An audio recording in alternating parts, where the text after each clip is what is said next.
O vídeo de hoje é para falar de um livro que eu terminei de ler ontem à noite e que eu fiquei um pouco, fiquei felizinha com ele, que é A Ilha do Dr. Moreau, ou Moreau, tá?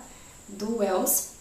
Esse escritor aqui, ele é bastante famoso dentro do campo da ficção científica e da ficção fantasiosa, mas não fantasiosa do bruxos e vampiros, como a capa tem a sugestão, mas da ficção fantasiosa aliada com a ciência, aliada com conhecimentos filosóficos e de teorias um tanto quanto pessimistas da época em que ele estava vivo. Ele nasceu no final do XIX, escreve também durante a primeira década do século XX, e esse livro aqui vale a pena você dar uma fuçada nas teorias do final daquela época para você sacar o que ele está fazendo, porque ele tem um objetivo muito claro. Ele usa teorias como o pessimismo de Schopenhauer, o positivismo do Auguste Comte, ele vai usar questão de darwinismo social, que são todas teorias que foram criadas no final do XIX e que elas embasaram pensamentos assim, por exemplo, de escritores que vão criar as grandes distopias ali pra frente, como o 1984, como Huxley escrevendo O Admirável Mundo Novo. Tem essa pegada, são as teorias que também embasam esses pensamentos distópicos, e são teorias que Hitler, por exemplo, vai utilizar na questão da eugenia, né, o que o fascismo vai utilizar para governo. Tem umas coisas meio malucas assim que vale a pena a gente dar uma estudada, né? Bom, e aí a história, ela é contada em primeira pessoa por um sobrevivente, que é o Sr. Edward Prendick, deve ser isso. Bom, ele começa a história sobrevivendo a um naufrágio. Ele passou um ano desaparecido e quando resgatam ele conta histórias para as pessoas acham que ele tá maluco a partir do relato dele. Daí ele decide contar a história que ele acha que é a verdadeira, a verdade, e ele passa a dizer que ele perdeu a memória, que ele não sabe o que aconteceu. Até um dia que ele encontra alguém dentro da academia médica, do corpo médico, que possivelmente teria conhecido pessoas com quem ele conviveu nesse ano em que ele estava desaparecido. E quando ele conversa com esse cara, ele conta a versão, né, real do que ele passou nesse ano, e o cara o incentiva a escrever um diário.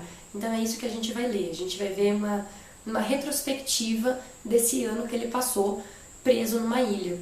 Ele foi resgatado, ele estava num navio, o navio afunda, ele passa vários dias, né, achando que ia morrer, e a gente já começa a ver as teorias filosóficas do XIX no primeiro capítulo, quando ele está no barquinho e as pessoas têm que disputar comida, água.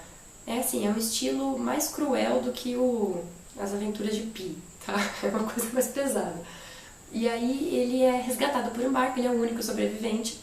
Ele tá maluco, quase sem comida, quase sem água, desidratado, morrendo.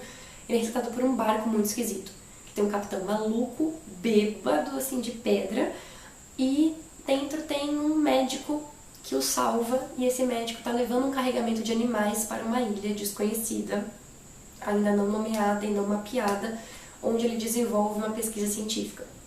E aí a gente vai ver que pesquisa científica que é essa, e como vocês veem pela capa, né, isso aqui já seria meio que uma pseudo-dica, que a gente, né, na fantasia já pensaria em vampiros, mas não, a gente tem um mercado dentário que é de ser humano, mas presas que o ser humano não tem. Então você já fica meio assim, como assim tá levando animais para uma ilha, mas aí tem pessoas, e como assim?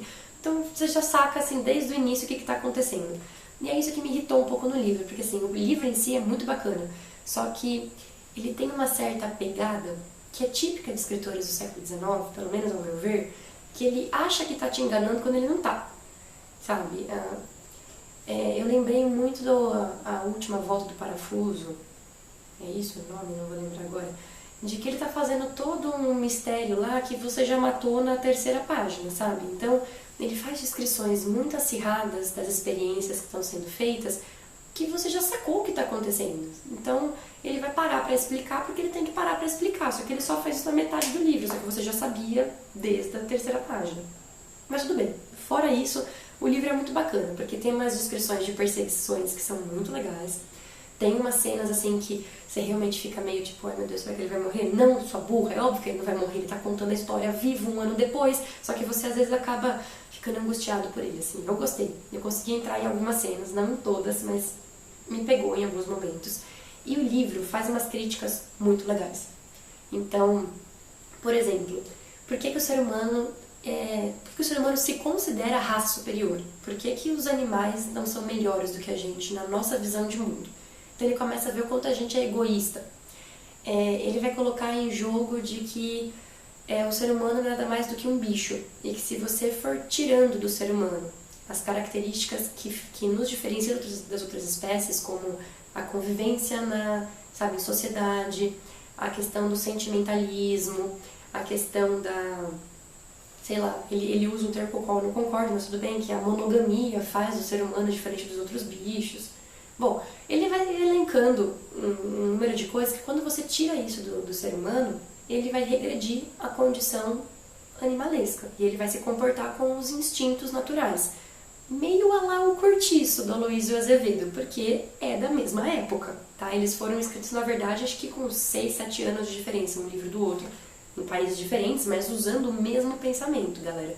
Então, pra quem tem dificuldade de ler o Cortiço, se você quer ver críticas, são muito parecidas as que estão aqui, tá? Até porque aqui tem a questão do negro. As experiências parece que são feitas sempre... Ai, é que eu não quero falar muito. Mas ele fala dos negroides, dos negrídeos. Ele fala dos seres humanos negros, como se eles se aproximassem mais dos animais do que dos brancos. Não que o nosso escritor esteja defendendo essa tese, tá? Mas ele está mostrando que é isso o que acontecia lá nessa ilha com as experiências muito loucas. Então tem a questão da eugenia, tem a questão de você ser determinado pelo espaço em que você está, tem a questão da redução do homem ao animal, tem a crítica a esse egoísmo, egocentrismo da espécie humana. Então, o final do livro é legal, assim, você vê como é que essas críticas são construídas e como é que o nosso protagonista tá alerta para isso e fala, não, pera, sabe? E como que os médicos que estavam envolvidos nessas teorias são totalmente, sabe, babacas do nosso ponto de vista hoje, mas que naquela época sustentaram pesquisas para comprovar de por que os negros eram mais propensos à violência, coisa que a gente teve aqui no Brasil. Nina Rodrigues, por exemplo, falava bastante sobre isso. A questão do preconceito puro, inato, assim, sabe? E o preconceito é típico da raça humana. Por que ele não falou sobre isso para nos diferenciar dos bichos? Porque acho que os outros bichinhos não tem muito, tipo, nossa, ele tem uma orelha maior do que a minha, eu não vou ser amigo dele. Sabe? Convenhamos. Bom, o livro é legal. Eu não estava muito na pegada de lê-lo. Eu li esse livro, na verdade, porque foi o meu querido aluno Pedro Sabino que me emprestou. Muito obrigada, Pedro. Eu li porque o Pedrinho me emprestou, porque era uma literatura mais, sabe, que eu precisava ter lido numa pegada mais inteligente, entendeu? Eu tava com a fim de uma coisa mais feliz, assim, porque eu não tô conseguindo me concentrar muito bem com a quantidade de trabalho que eu tô tendo esse ano. Então eu tô pegando livros mais coxinhas, assim. E esse aqui não é um livro coxinha.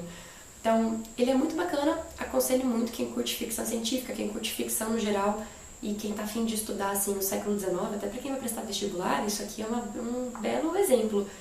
Não é uma distopia, mas se você comparar, tem muitas coisas que convergem, tá? Você que curte distopias, pode ser que você curta isso aqui. E, gente, isso aqui é um clássico da literatura, e é muito fácil de ler, tá?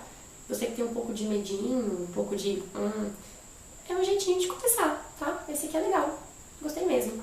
Adorei a edição da Alfaguara, tá muito bonita. Aqueles livros mais compridinhos, sabe? Tá muito bonita. A letra tá, tipo, muito viável pra ler. Achei muito legal.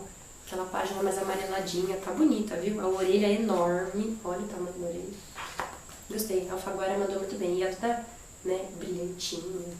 Quase que eu vou negociar com o Pedro pra ver se eu roubo dele. Porque eu gostei muito desse livro aqui, viu? Bom, gente, é isso então. Espero que vocês tenham gostado do vídeo. Quem lê, espero que curta o livro e deixe nos comentários lá embaixo as suas impressões sobre ele, caso você já tenha lido, os seus desejos e anseios para lê-lo super rápido. Certo, gente? Até mais!